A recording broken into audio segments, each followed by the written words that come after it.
नमस्कार साथियों, मैं doctor Manoj Ahuja Ahuja news channel में आपका हार्दिक अभिनंदन करता हूं। आहूजा न्यूज बुलेटिन देखने से पहले हम आपको बता दें, हमारा न्यूज चैनल कोई प्रोफेशनल चैनल नहीं है। कानून की विशेष जानकारियां दिखाना, मौजूदा विधानसभा से संबंधित महत्वपूर्ण खबरें दिखाना और हमसे जो लोग जुड़े हुए हैं, हमारे सब्सक्राइबर्स, हमारे मित्र, हमारे शुभचिंतक, उनसे जुड़ी हुई महत्वपूर्ण खबरें दिखाना हमारे आहूजा न्यूज चैनल की पहली प्राथमिकता में शामिल है।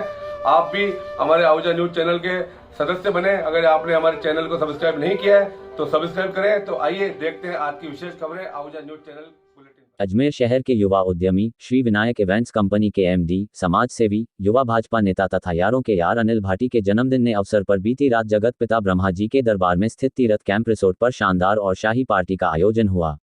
जन्मदिन के अवसर पर इतनी अनूठी और भव्य पार्टी में शामिल होने वाले हर आम व खास मेहमान के मुंह से यही शब्द सुनने को मिल रहे थे कि अजमेर जिले के इतिहास में जन्मदिन की ऐसी पार्टी कभी नहीं हुई।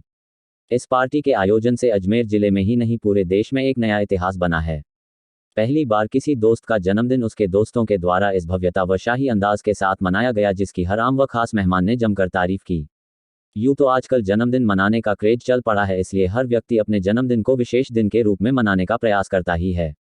राजनीति से जुड़े लोग अपनी राजनीति को चमकाने के लिए भी जन्मदिन की पार्टियां करते हैं, लेकिन बीती रात अनिल भाटी के जन्मदिन के अवसर पर जो आयोजन हुआ वो किसी शाही शादी समारोह से भी कहीं ज्यादा उच्च कोटि का आयोजन था। हर आम व खास व्यक्ति का ढोल नंगाड़ों के साथ स्वागत के बाद जो व्यवस्थाएं देखी गई वो व्यवस्थाएं देश व प्रदेश के किसी भी बड़े सेलिब्रिटी के घर में होने वाले आयोजन से कम नहीं थी।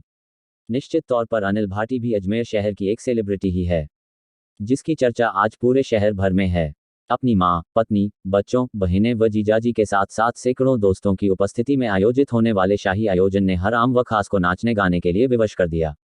सायं 7 बजे प्रारंभ होने वाले इस आयोजन में 10 बजे भाटी द्वारा परिवार व दोस्तों की उपस्थिति में जैसे ही केक काटा, रंग बिरंगी रोशनी व फुलझड़ियों के साथ संगीत के तराने गूंज उठे, जिस पल को हर दोस्त ने अपने मोबाइल में कैद कर लिया। फिर शुरू हुआ सिलसिला बधाई व शुभकामनाओं का, साथ ही केक खिलाने का। शाही आयोजन में आने वाले सभी खास मेहमानों के मनोरंजन के लिए भाटी के मित्रों ने जयपुर की खास म्यूजिक टीम के सानिध्य में न केवल रंगारंग प्रस्तुतियां पेश की, बल्कि दोस्तों ने भी अपनी पसंद के गीत गाकर भाटी को जन्मदिन का तोहफा पेश किया। पार्टी के सभी खास मेहमानों के लिए लजीज भोजन व स्नैक्स की भी सभी मेहमानों ने दिल खोलकर प्रशंसा की। जन्मदिन के इस आयोजन में शामिल होने वाले हर आम व खास मेहमान के चेहरे पर एक अलग ही खुशी देखी गई। मालाओं, साफों व गुलदस्तों का ढेर शाही पार्टी की गवाही खुद दे रहा था। भाटी के जन्मदिन को लेकर सोशल मीडिया पर भी आज ट्रैफिक जाम रहा। उनके शुभचिंतकों व मित्रों में शुभकामनाएं देने की होड़ मची रही। फेसबुक पर भी आज दिन भर भाटी के जन्मदिन की ही पोस्ट छाई रही। आपको यहां बता दें कि मसीनिया के छोटे से गांव से निकलकर आज सेलिब्रिटी बनने का अनिल भाटी का सफर कोई आसान नहीं रहा है, लेकिन आज हर कोई भाटी को दिल से चाहता है, जिसका मुख्य कारण जो देखा व सुना जाता है वो ये है कि भाटी अपने मित्रों व शुभचिंतकों के लिए 24 घंटे तैयार रहते हैं। पुलिस हो, प्रशासन हो, चाहे न्यायपालिका से जुड़े लोग सभी भाटी को स्नेह करते हैं। जन्मदिन की इस पार्टी में भाटी के अजमेर के दोस्तों के अलावा प्रदेश के विभिन्न जिलों से भी यार दोस्तों ने अपनी उपस्थिति देकर सबको अचरज में ला दिया। आज के इस युग में लोग शादी समारोह में भी ज्यादा दूर जाना पसंद नहीं करते, लेकिन भाटी के दोस्तों को उनका प्यार खींच लाया। दोस्तों ने दिल खोलकर खुशियां बांटी और उन्हीं खुशियों की खुशबू महकते महकते आज आप पूरे शहर व जिले के लोगों के बीच में बिखर रही है। जन्मदिन के एक दिन पहले अर्धरात्रि को भी भाटी के दोस्तों ने कौशल पारीक के नेतृत्व में सरप्राइज पार्टी देकर आमजन को एक ऐसा अनूठा संदेश दिया है जो लोगों के लिए एक प्रेरणा स्रोत के रूप में सदैव याद रखा जाएगा। जिस प्रकार से पूर्णिमा की रात में चांद के साथ सितारे जगमगाते हुए पूरे वातावरण को खुशनुमा बना देते हैं, उसी प्रकार जिले के पॉजिटिव पसंद्स ग्रुप के सुपरस्टार अनिल भाटी के जन्मदिन आने से पहले ही सितारे रूपी दोस्त संजय सेठी, कौशल पारीक, मनोज आहूजा, जितेंद्र सिंह, गुरमीत सिंह, गौरव भाटी, सुभाष भाटी, जितेंद्र सेन अरड़का ने घर पहुंचकर ढोल नंगाड़े बजाते हुए स्वागत किया। दोस्तों व परिवार के सदस्यों की सरप्राइज पार्टी से भाटी अभिभूत होकर इमोशनल हो गए। अपनी मां का आशीर्वाद प्राप्त कर परिवार व मित्रों की उपस्थिति में केक काटकर भाटी ने अपने दिन की शुरुआत की। इससे पूर्व पॉजिटिव पसंद्स ग्रुप के साथियों सहित भाटी के अभिन्न मित्रों ने पूरे शहर के मुख्य चौराहे पर अनिल भाटी को जन्मदिन की बधाइयां व शुभकामनाएं। जैसे पर्वत पे घटा झुकती है, जैसे सागर से लहर उठती है, ऐसे किसी चेहरे पे निगाह रुकती है। रोक नहीं सकती नजरों को दुनिया भर की रस्में, ना कुछ तेरे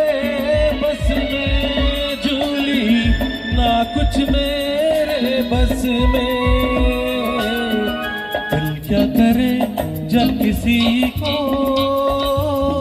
किसी से प्यार हो जाए, जाने कहाँ जब किसी को किसी से प्यार हो जाए। याद में तस्वीर दिखा दूं, मेरा बस चले तो दिल चीर के दिखा दूं तेरी तस्वीर दूं। किसी को प्यार हो जाए, किसी से प्यार हो जाए।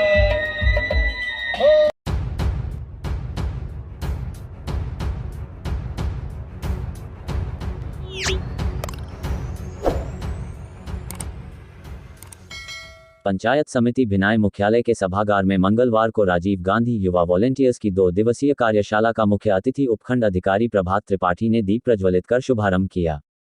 कार्यशाला में पंचायत समिति भिनाई के प्रधान संपतराज लोढ़ा जी व विकास अधिकारी सीमा गौड़ भी उपस्थित रहे। कार्यशाला में उपनिदेशक आर्थिक एवं सांख्यिकी विभाग अजमेर से मास्टर ट्रेनर कृष्ण गोपाल शेखावत व प्रवीण कुमार शर्मा ने राजीव गांधी युवा वॉलेंटियर्स को सोशल मीडिया के माध्यम से योजनाओं का प्रसार प्रचार करना बताया। आर्थिक एवं सांख्यिकी विभाग से ब्लॉक सांख्यिकी अधिकारी मुरलीधर दायमा ने राज्य सरकार की जनकल्याणकारी योजनाओं की विस्तार से जानकारी दी व शिक्षा विभाग से सत्यनारायण कैवेट, सूचना प्रौद्योगिकी और संचार विभाग से प्रोग्रामर कैलाश चंद व सहायक प्रोग्रामर वीरेंद्र कुमार सिंह, महिला एवं बाल विकास विभाग से मधुलेखा, चिकित्सा विभाग से मंसूरी जी व कृषि विभाग से सुरेश भांबी अधिकारियों ने अपने अपने विभाग से जुड़ी योजनाओं की विस्तृत जानकारी दी। विभागीय कार्मिक संजय कुमार शर्मा व विनोद कुमार सैनी ने जन आधार योजना साथ अन्य योजनाओं की जानकारी दी व कार्यक्रम को सफल बनाने में राजीव गांधी युवा मित्र सुरेंद्र सिंह, लाड कंवर, दुर्गालाल व शाहीन परवीन का सराहनीय योगदान रहा व इस कार्यक्रम में युवा वॉलेंटियर्स का उत्कृष्ट फीडबैक रहा।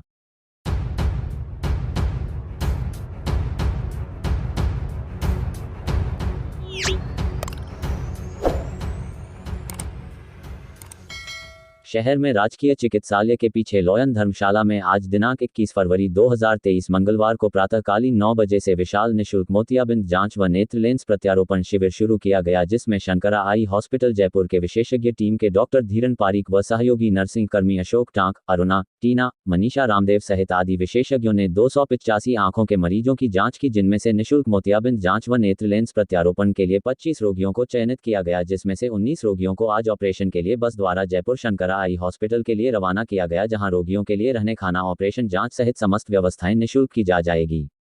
शिविर का शुभारंभ क्लब अध्यक्ष एडवोकेट लान नवीन कुमार सोनी, शिविर प्रभारी डॉक्टर AK विश्वास, प्रभारी अंकित लोढ़ा, संस्थापक अध्यक्ष सुधीर गोयल, सचिव विमल कोठारी, कोषाध्यक्ष Vijay Chhipa, Vijay Arora, Narendra Soni, Rajesh Gattani, Mukesh Pandwar, doctor Amit Upadhyay, doctor SS Agarwal, Shankara eye hospital की टीम सहित आदि ने दीप प्रज्वलित कर की।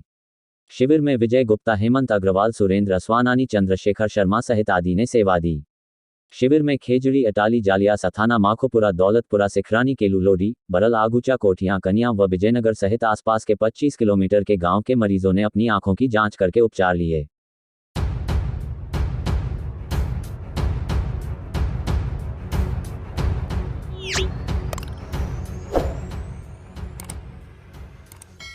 राजकीय उच्च माध्यमिक जवाजा में 11 राजस्थान बटालियन NCC अजमेर द्वारा कैडेट्स की प्रमाण पत्र के लिए परीक्षा ली गई। जवाजा NCC प्रभारी एवं captain first officer Chiman Singh Rawat ने बताया कि बटालियन के सूबेदार शिवराज यादव ने कैडेट्स की लिखित परीक्षा एवं शारीरिक दक्षता की परीक्षा ली। इस परीक्षा में राजकीय उच्च माध्यमिक विद्यालय जवाजा के 19 तथा राजकीय उच्च माध्यमिक विद्यालय मसूदा के 18 कैडेट्स ने भाग लिया। परीक्षाओं में राजकीय उच्च माध्यमिक विद्यालय मसूदा के लेफ्टिनेंट सेकंड ऑफिसर दयाराम नायक उपस्थित रहे। इससे पूर्व प्रधानाचार्य अशोक कुमार तंवर ने सभी परीक्षार्थियों को संबोधित करते हुए A लेवल प्रमाण पत्र की राज्य सेवा में उपयोगिता की जानकारी देते हुए परीक्षा हेतु आवश्यक दिशा निर्देश प्रदान किए।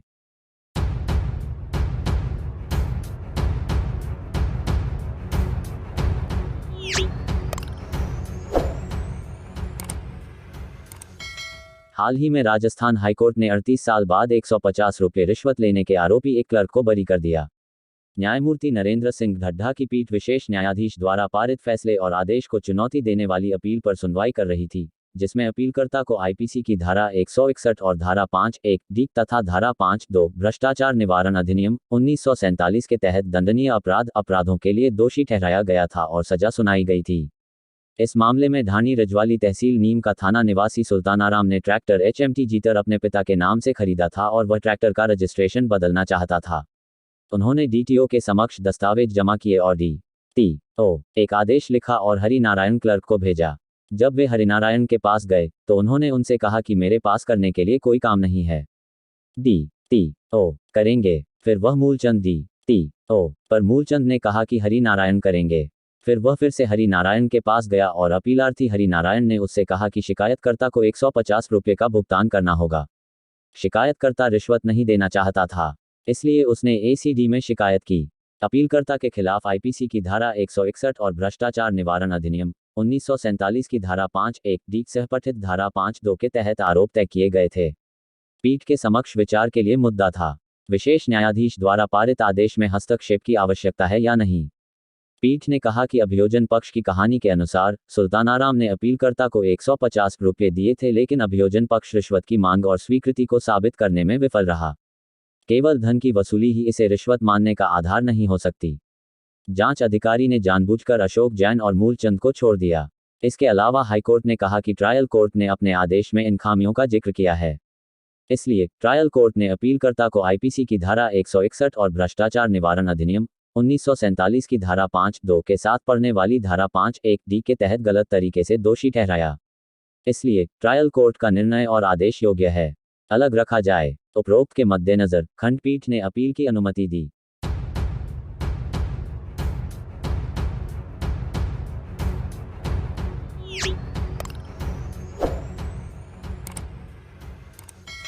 बार एसोसिएशन ब्यावर के उपाध्यक्ष राकेश प्रजापति ने बताया कि ब्यावर बार ने अधिवक्ता सुरक्षा कानून लागू नहीं होने तक न्यायिक कार्य के बहिष्कार का निर्णय लिया है। उन्होंने कहा कि हमारे साथी अधिवक्ता स्वर्गीय श्री जुगराज चौहान जोधपुर का अंतिम संस्कार आज दिनांक तक नहीं हो पाया है। इसी परिप्रेक्ष्य में बार एसोसिएशन के सभी अधिवक्ता साथी न्यायिक कार्य से विरत रहें। जब तक एडवोकेट प्रोटेक्शन एक्ट अधिनियम पारित नहीं होता तब तक सभी वकील साथियों का यह संघर्ष जारी रहेगा। और साथ ही अधिवक्ता स्वर्गीय श्री जुगराज जी चौहान को न्याय नहीं मिल जाता। वकील एकता जिंदाबाद।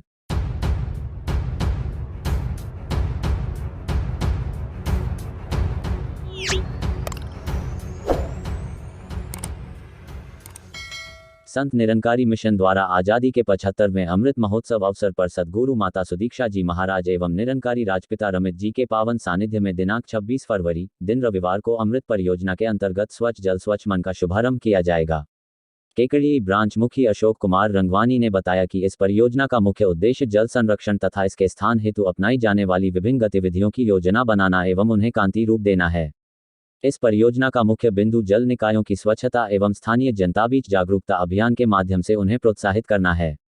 इसमें केकड़ी ब्रांच द्वारा जयपुर रोड चौराहे पर स्थित प्राचीन जलाशय पोकी नाडी एवं उसके आसपास के क्षेत्र का साफ सफाई कर पौधारोपण कर कायाकल्प किया जाएगा।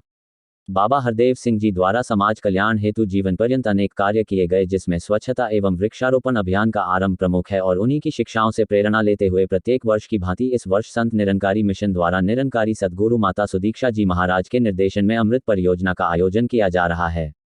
संत निरंकारी मिशन के सचिव आदरणीय श्री जोगिंदर सुखीजा जी ने इस परियोजना संबंधित विस्तृत जानकारी दी कि यह परियोजना संपूर्ण भारतवर्ष के लगभग 1100 स्थानों के 730 शहरों 27 राज्यों और केंद्र शासित प्रदेशों में विशाल रूप से आयोजित की जाएगी, जिनमें मुख्यतः आंध्र प्रदेश, अंडमान और निकोबार द्वीप समूह, असम, बिहार, चंडीगढ़, छत्तीसगढ़, दमन और दीव, दिल्ली, गुजरात, गोवा, हरियाणा, हिमाचल प्रदेश, जम्मू और कश्मीर, झारखंड, कर्नाटक, केरल, मध्य प्रदेश, महाराष्ट्र, ओडिशा, पंजाब, राजस्थान, तमिलनाडु, तेलंगाना, त्रिपुरा, उत्तर प्रदेश, उत्तराखंड, पश्चिम बंगाल इत्यादि सम्मिलित है।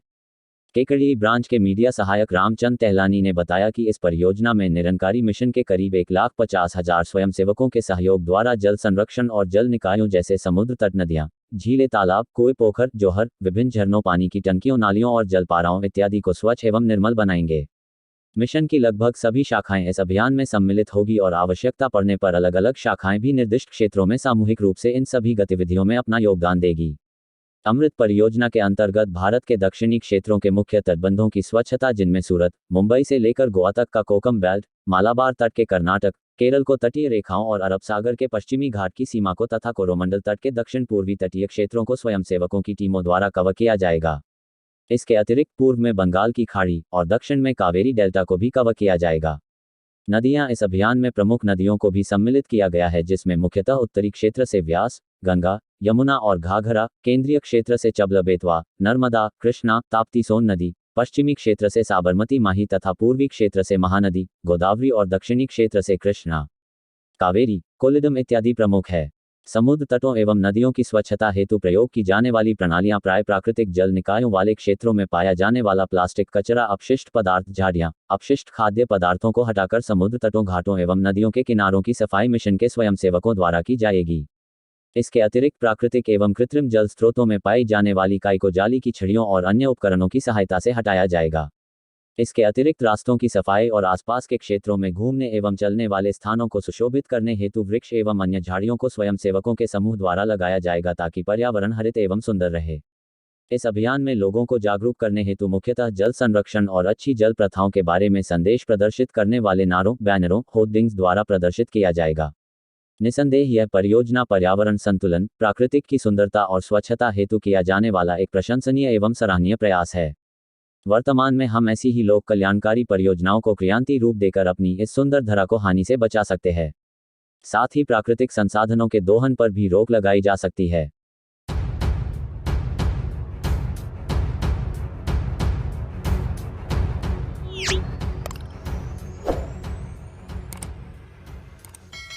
मसूदा कांग्रेस सेवादल के नवनियुक्त उपाध्यक्ष अनवर काठात विजयनगर पहुंचकर अजमेर देहात कांग्रेस सेवादल जिला उपाध्यक्ष एवं मसूदा प्रभारी रामलाल नंगवाडा से औपचारिक मुलाकात कर कांग्रेस सेवादल संगठन के कार्यक्रमों में हर संभव सहयोग करने का वादा किया।